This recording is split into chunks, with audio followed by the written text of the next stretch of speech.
Good afternoon, everyone. Welcome to Gulfstream. Today, Ron Nicoletti along with Brian Nato. Samantha will be joining us throughout the afternoon. Samantha Perry, that is. And we are back on the turf, which is always good. Absolutely. It's a beautiful, beautiful day here. Not so much in other places. So come on out and say hi. We've got Derby and Oaks doings down here as well, a big weekend. We'll talk about that. Double stakes on the turf tomorrow. And as you can see behind us, it is picture perfect out there. Yeah, sorry, Brian. Really nice day in here. Let's take see what's going on with the Rainbow Six situation today. So, of course, we had the mandatory payout the other day. So we got the $100,000 estimated pool today, over $100,000. That's a big number. That's a big number, is right. Yeah. I was a little shocked to see that. I agree with you. Forecasting some big pools today. They're going to be firing all over the place today, and you can see it here. The payoffs around it yesterday were quite healthy. Yeah. So this rainbow will grow very quickly, and it's good to see after somebody swept it on Sunday. It's already back to six figures estimated. Yep, fast, firm. Well, let's go right to the action this afternoon. And what a great way to start the afternoon with a 2-year-old race, 4.5 furlongs, maiden special weight. The problem is we did have some scratches in here of the 1, 2, 5, and number 8, so we're dealing with a 4-horse field. And, Brian, I'm interested to see with the scratches what you did with your early pick 5 ticket. Yeah, I was going to use a couple of them. Now I'm down to 2 of them here, and a couple of horses I would think will be just the favorites by post time. Race number 2, the top pick is the 7, Hot and Lucky. My best bet of the day is in race 3, and that is the 6, Unspoken Request for Ronnie Spatz, and a 3x2 double. It kicks off with my long shot in race 4. That is the 5, Rapid Tula, on a speed play on that firm turf course. And in race number 5, the top pick is the 3, the Honeyman, who got a big run last time for Jose D'Angelo. We'll see if we can double up on it today. $18 early pick 5 ticket. $18, so very affordable. And as I mentioned, a good way to start the day. And I think the horse both you and I had some interest in is the number 7, Lou, right? Yeah, this is Lou was going to be tough anyway, but now with a scratched out field, this post position I think is at a premium here for Lou and Arundel, homebred. The dam was 0 for 8, but this is her second foal. The other one was Hancock, who was 3 for 3, and he could run. So I think there's a nice pedigree here. It's Juan Alvarado. It's Edgar Zayas. I showed the stat yesterday. They're about 13%. Arundel and Juan Alvarado at first-time starters at 4.5 and 5 furlongs over the past 5 years. So this is perfect. I would think this horse by post-time, Ron, will be a pretty stiff favorite. And what about Edgar Zayas? 5 winners out of 7 races yesterday. So Edgar Zayas will be in the saddle this afternoon. But we got other horses in here. The current 6-5 favorite is that number 3 horse. Let's jump to that one quickly because you got a workout you want to show. Yes, Samantha pulled a couple of these up. Now, this is a Bobby Hess firster here, a son of the Factor that they paid $20 for. And he is on the inside. You can see it's a nice tight hold here, and it's great to see this too because we don't often get to see a lot of work from these 2-year-olds. You kind of got to look behind us. We do, and you look on your screen and show them to you, but this is a pretty polished drill here, relatively small son of the Factor, but he comes to the races with plenty of works here. The dam was 3 for 19. She was all turf. You can see this is a nice stranglehold here, and it's comfortably ahead and better than the stablemate there. 5th foal out of the dam. 2 of them have made the races. 1 of them won on debut, Ron. Now, this is way early in the betting, but it's a good sign to see this horse live and, tap the tote board as we get closer. Yeah, I wanted to show that one first because of taking the early money here, but we also want to get a video of the horse that we both have in second. That's the 4 Classic, of course, from Patrick Biancone. Yeah, this could be a nice one here now. This is a homebred son of Awesome, of course. He's going to be on the outside breaking from the gate. The drills are pretty snappy here, and I actually talked to Andy Biancone, and she said they like this horse, and they think he can run a little bit. So that's a positive. This is a gate drill as well, and they end up going 36-3 here, and 8th out of 63 for the distance. So that's a pretty solid drill for a 2-year-old. There's not a lot of activity in the morning, but again, a homebred here. The dam was unraced, and this is her first foal, so we don't really know what we're going to get today. You'd like to see this horse live and taking money, not necessarily really showing off anything here. We'll see, but I know there's some, they kind of like this horse a little bit. Well, let's flip the page and go back, go to race number 2, which is, I'm going to say, back on the turf this afternoon. It's a 1-mile starter optional claimer for 3-year-olds, and we do have a scratch in here of the number 4, Copper Light, and this kicks off Samantha's early pick 4 ticket. No, So Samantha's TTP. Oh, TTP. Okay, let's go with Yes. the TP, which is great. Of course, that's Tropical Turf pick 3. Yeah. She's got 2 in here, 6 and 7. I think those are the logical 2. Yeah, I would think so. It's rare that she doesn't have a single, but that's kind of what the sequence looks like. She's got the logicals in race number 4 as well, and in race number 7, she's going 2 deep in there. And I'll tell you what, I don't have either of those horses in my mix anywhere. So the fact that she is going with the 4 Echo Lane, I think she played that horse last time, and the 6 Awesome Crusader, who ran well on turf last time. Those are you're going to get some value in that race, because I know both you and I are down towards the inside in that spot. $24 Tropical Turf pick 3. Well, here's Brian's nickname on the number 7, Hot and Lucky, Saffy Joseph Jr. I know we both have some interest in this horse and have him on top. Yeah, I think this is there's a lot to like about this horse. You mentioned Edgard with what a prolific day yesterday. We're second off the claim. Saffy got good improvement last time while facing winners for the first time, and it's just kind of, Ronnie, the old all systems go angle today. Well, I think we've got a video we want to show of Hot and Lucky. Let's take a look at it now. This was the race. Okay. He got placed first last time. I don't know if he was going to win this race. He had dead aim, and I don't know if he was going to go by either, Ron. The winner came out a little bit. I get it. I'm not gonna question the DQ, and we don't play that game where you think, well, he could have, should have won, or I think he was going to. We don't get into that. It was a foul. I get it, but we can do that here, and we can speculate. I don't know if he was going to go by that day. Now, with all that being said, I still think it was a winning effort. I think it's better than what we're getting here. The spot is what counts. Correct. here. I think the horse showed a little chandelier there, just hung a little bit in the stretch there. We both have the number 6 on a ticket, Falfurious. This one from Steve Clusaris. And this horse is going to turn back in distance this afternoon, formerly from Todd Pletcher. You look at the horse's last race in a mile and 16, was up there on the pace, then called it a day. Yeah, I mean, he was loose and controlling that day. I know he went pretty quick for the level, but he did not have a lot to offer in the stretch, and the fact that Hot and Lucky is to his outside in terms of winning chances might hurt them a little bit. Big drop on the 5, Billy the Greek for Saffy Joseph Jr. You see, comes off the bench and tries 75 optional claimers in a race that was moved to the Tapeta. Yeah, the turf race was ugly, right? It was at Kentucky Downs, but it was dreadful. He was beaten 94 lengths. Now, he's a way better horse than that. I get it. Here's the other thing that bugs me a little bit, Ron. Saffy brings him back. It's Saffy. It's Ken Ramsey last time. It was Jose Ortiz, and he was 10-1. That worries me a little bit. How do you get beat 94 lengths? That's tough to do. Yeah. Well, how do you measure it? Is what that's I a good know. thing. That's maybe that's on that course at Kentucky Downs as well. That's about a football field. Yeah, it seems that way. So we're going to take a short break. When we come back, we'll have my Rainbow 6 ticket. So stay tuned. And they're off.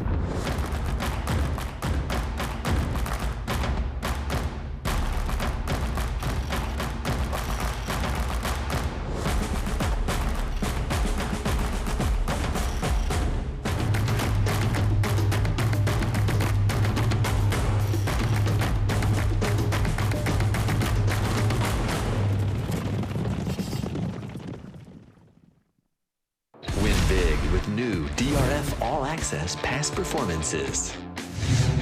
With one best-in-class product, you now get all 3 past performance formats. Easily switch between views. Access the most trusted information in horse racing with DRF All Access past performances. Go to DRF.com and use coupon code 1FREEPP for a free single card today. Welcome back to Gulfstream today, Ron and Brian. As I mentioned earlier at the top of the show, Samantha will be here joining us throughout the afternoon. Third race is going to be 6.5 furlongs maiden claimers. A note, the number 5 Awesome Train should be listed as a gelding. That is the number 5 Awesome Train. With that said, let's take a look at my Rainbow 6 ticket this afternoon. And you will see my ticket, I believe, is, if I remember, 38.40. Wow. I went deep in these third and fourth races. My 5th race today is where I got my best bet. I think we're dueling against each other. I went with Kopesh in there, made that one my best bet. Race number 6, just 2 for me. That was a race that scratched out. I got the 3 and the number 7 horse in there, Flirtini, in race number 7. Going to try and get a little bit of a price with number 2, Typhoon Lagoon, but I got some coverage. And in the 8th race, boy, Sudoku Terry to me looks awful tough for Steve Dwoskin. It's a pretty easy spot for that horse, put it that way. I was trying to think of a better way to say it, but it looks like a good spot for the horse. We'll leave it at that. So interested to see how you started this race here. I did go with Team Travis, but I want to see your top pick. Well, this is my best bet. I'm against you on top in that race, you single, but I certainly think your horse is a must-use. Unspoken request for Ron Spatz, who's had such a good start, good championship meet, and even better start to the Royal Palm meet. Now, an unspoken request now is going to get back on the main track for the first time since his debut. He's going to be a first-time gelding today. Yeah, he got beat his own little football field that day, but Speakeasy, Victory Avenue, arguably the best depth maiden special weight we ran during the championship meet. Those are 2 likely stakes winners in the future. I think this is a massive drop for him, Ron. I like the post as well. Value's not going to be part of the equation, but I think he'll be tough in here. Yeah, turn back in distance. Right. As I mentioned at the top, I did go with the number 2, Team Travis on top. And this one, it's formerly in the Elizabeth Dobles barn. Getting Lasix today, hasn't been seen since its 2-year-old campaign. Coming back for a barn that's done very well throughout the year. First time in the barn, 18%. But I know you want a stat you want to show? Yeah, let's take a look at this stat now, because as Ronnie says, Fernando's going to take over. This was alarming to me. I mean, It's not a huge sample, but we know now, and it's 5 years, I get that, and this barn has been on a rip here all 2024, but 0 for 11. Only 3 of them hit the board on the trainer switch, Ronnie, and dirt sprints. So we'll see what we get today, but this is, if it's not my pick, I have to believe it's probably your pick. Yeah, the barn hasn't been that good at the start of this meet. I think 1 for 25, struggling a little bit, but you got to respect them. Now we both have the interest in the number 4, Cajun Fool, and this one from the Louis Ramirez barn. This one also coming back or at least listed as a gelding today. Showed some early interest before calling it a day last time out. Yeah, the chances are adding up. He's 0 for 8 now, and he's been betting some of those races too. But I like the gelding angle. I like being outside of Team Travis. That's why I put him in second. But they could kind of go at it early and often in here. Well, we'll flip the page and go to race number 4 this afternoon, and this is going to be 5 furlongs on the turf, and these are maiden fillies and mares 3-year-olds and upward. No scratches,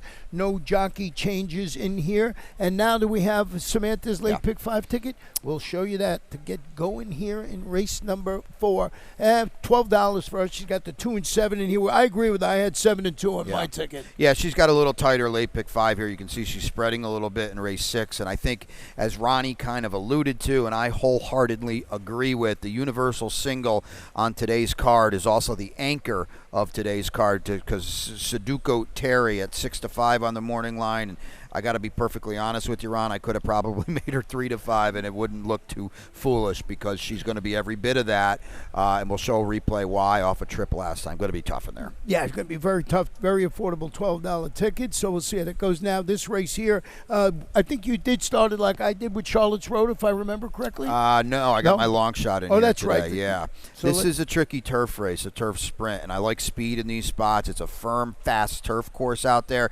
Rapid Tula ran on the turf last time off a layoff, and I know we have very low percentage connections here at the trainers. I get it. This horse was 64-1 last time. I get that too. She ran very, very big last time, dueling through hot splits. I like this post today, and I don't know about you, Ron. I don't really see. I mean, Charlotte's Road, I got 8-5 in here. That's fine. You don't have to love her. Right. The number 7, Charlotte's Road, we'll touch on first, and I just thought this was a logical contender in there.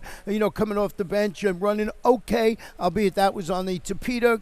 To go back, look at its races at Woodbine, especially that one back in last September, looks like a logical horse in here. The 2 horse, I wanted to ask you a question about the number 2 horse in here that we both have, and that's Uncaptured Dove.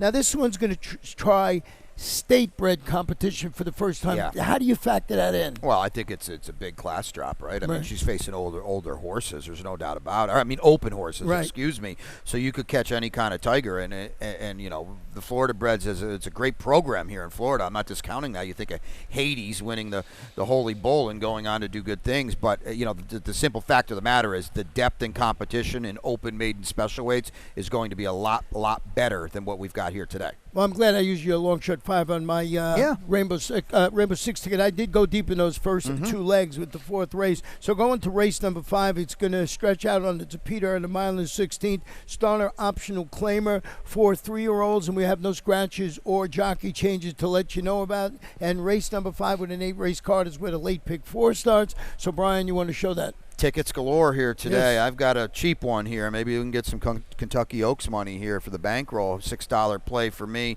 2 deep here. The spread is in race 6 with the 4 symbol cord on top. Very tight in race 7. I'm with Ronnie, Typhoon Lagoon, but the social long distance is going to be very, very tough in there. And then, like I said, that universal anchor of a single is Sudoku Terry. Yeah, I mean, just go back, keep going back to that race. But you know, hey, it's horse racing. You got to run these races. So, getting back to the 5th race here this afternoon, you know, I did go with that, as I mentioned. You know, you got the Honeyman, I got Kopesh. We'll start with Kopesh because it's my best bet this afternoon. And just thought this was the one to beat off the previous performances. Stretching out today, first time for Safi Joseph Jr. He's got a pretty good stat, first in the barn, like 23%. So I just thought this was a logical horse. Now going back to when this horses ran back in February, this is some tough, older horses, younger horses that this one faced, and I think Kopesh looks like the logical one. Yeah, I'm going to say this. The board, you got to get hit in the head with a board. Well, the board's hit me enough now where I'm just going to throw out these speed figures on Tapeta. I don't care anymore. I want form. I know this horse is slow on the Tapeta race, but I want the form, and that's why he's got it, because he was really, really good in that race. Yeah, that one race that, that going around 2 turns, what you'll be doing today. Now, I know you got a video of the Honeyman I think you want to show? Honeyman, designated hitter. A little bit of the gang is here now. Heathcliff as well, but there's only one horse you need out of this race, and that's the Honeyman, who really, really moved forward last time. And he's moved forward on the 2 Tapeta races for Jose D'Angelo, because his form, to be perfectly honest with you, was going nowhere on the turf, and it was going nowhere in the big leagues on the main track. So what does Jose do? He said, I'm going to try Tapeta with this son of Summerfront, and he blows way up in his last 2 starts. Ice the Kicker is good, and he's a very viable horse at this kind of level. And the Honeyman has been in really, really good form 2 in a row now, while the 11-1 and the 6-1 are long gone, but he is, to me, clearly one of the ones in here. I put him second because he finishes second 2 in a row. Well, You got to prove it to me, but maybe this is the spot where he, gets the second-itis all taken care of in that race. But a logical contender in there. I had some interest in that other horse you showed, designated hitter, who I thought ran pretty good for Jamie Begg, and that was first off the claim, so second time in his bond. Yeah, he middle moved last time, and I think it probably, in hindsight, it might have been just a tad too early, and he paid the price in deep stretch when the Honeyman came calling. A little timelier ride, and maybe if Amicio can get him to settle a little better, he's going to have a chance to turn the tables in here. Well, let's turn the page then and go to race number 6. It's going to be 5 furlongs on the Tapeta starter allowance. This one for fillies and mares. 3-year-old and upward. We did have some scratches in here of the 1, 2, and the number 6 horse. And this is one race where Brian does not have a ticket. And I thought with the scratches, it was 3 horse I liked. Megan Make Money was the one to beat. That's good TV right there, though. We got 4 horses, and all 4 of them are that's different. Great. So, yeah, I just, basically I scratched into Okay. Megan Make Money. I thought this horse ran very well. First race since Ronald Coyne. You pointed this guy out to me. His horses have been running exceptionally well. Comes off the bench, he claims him. He comes back in April. Horse gets Peter Whisker. Yeah. So here's the thing about the scratches. It took some speed out of the race, but it didn't change the fact that Megan Making Money and Flirtini are going to go hard early and often. They might just run away from this field. That's kind of what you're thinking, maybe, Ronnie. And I'm kind of thinking maybe it melts down a little bit. They are both really, really fast, and they might have open lengths on my 2 horses, Yeah, Simple Court looks like if that does happen, it's going to win the get the trip Yeah. for Joe Orsino with Joe Bravo in the saddle today. So, yeah, you can go. I'm going with the speed. Right. You're going with the Stalker closing there. Loving Making Sense is the other horse who certainly, came off the pace last time out and won first off the claim by Eduardo Nunez. Of course, if you spent any time in South Florida, Eduardo Nunez, the all-time leading jockey at Calder Racecourse. Took him over 35 years, but he did it, and he's the leading guy. All that matters, right? Yeah, so that's good. So let's go to race number 7 now.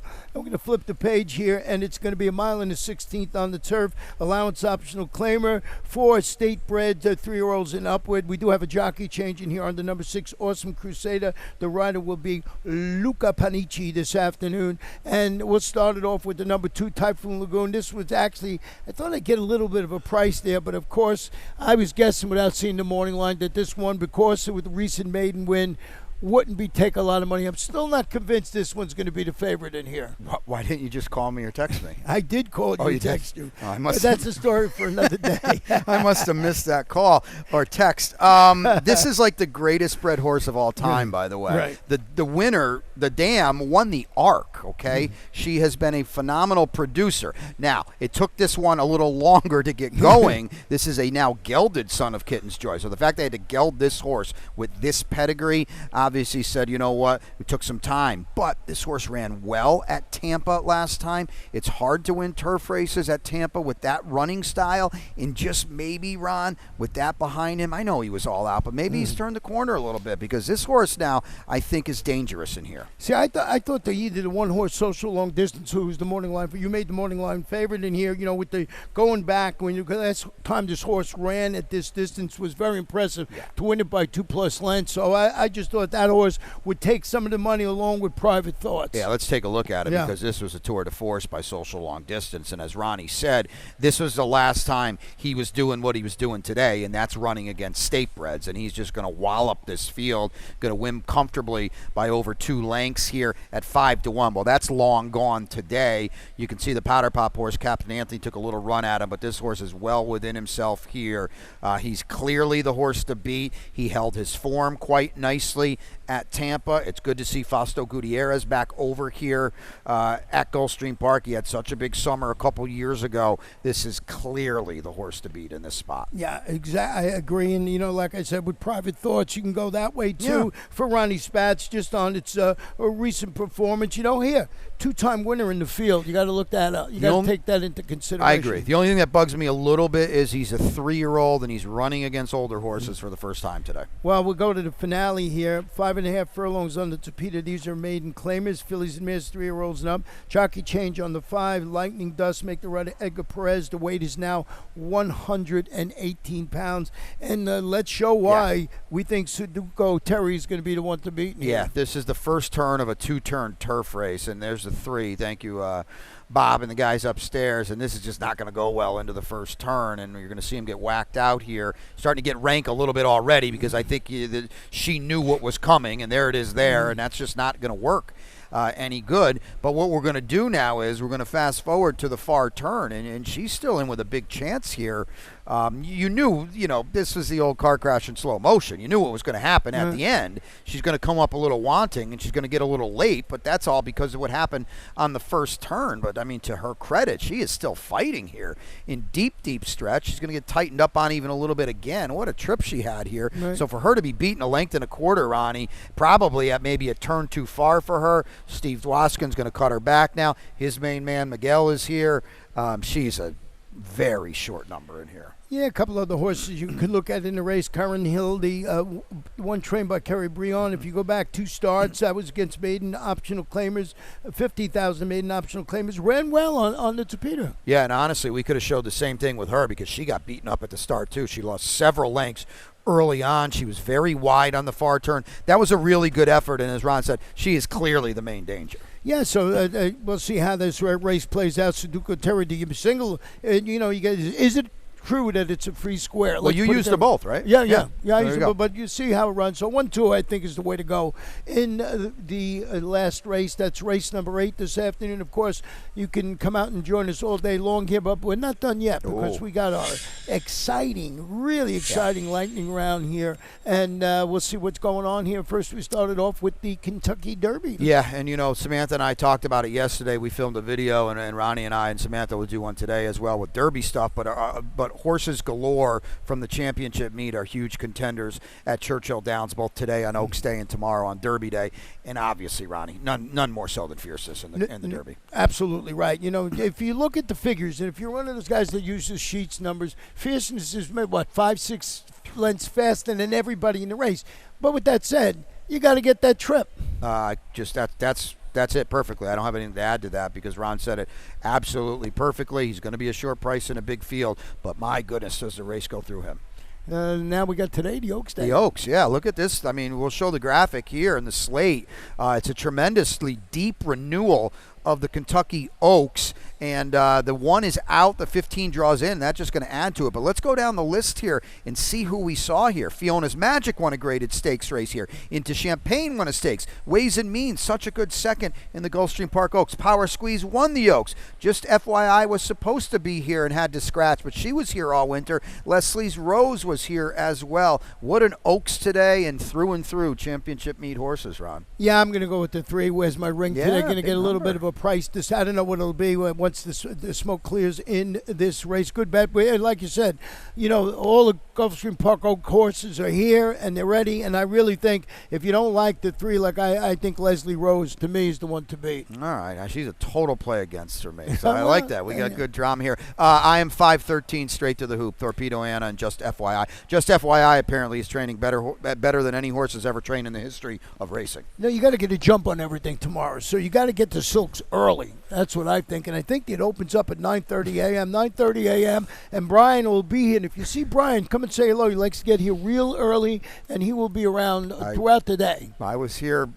I opened up everything yesterday and today. I don't know about tomorrow, but there's going to be a lot of fun. And, yes, 9:30 at Silks because they kick off at 10:30 at Churchill. Yeah, it was open early today, and we had a nice crowd in there. And, of course, we got it all right here. If you couldn't make it to Kentucky, we got our watch party and live music, racing, mint julep, everything you want, brisket.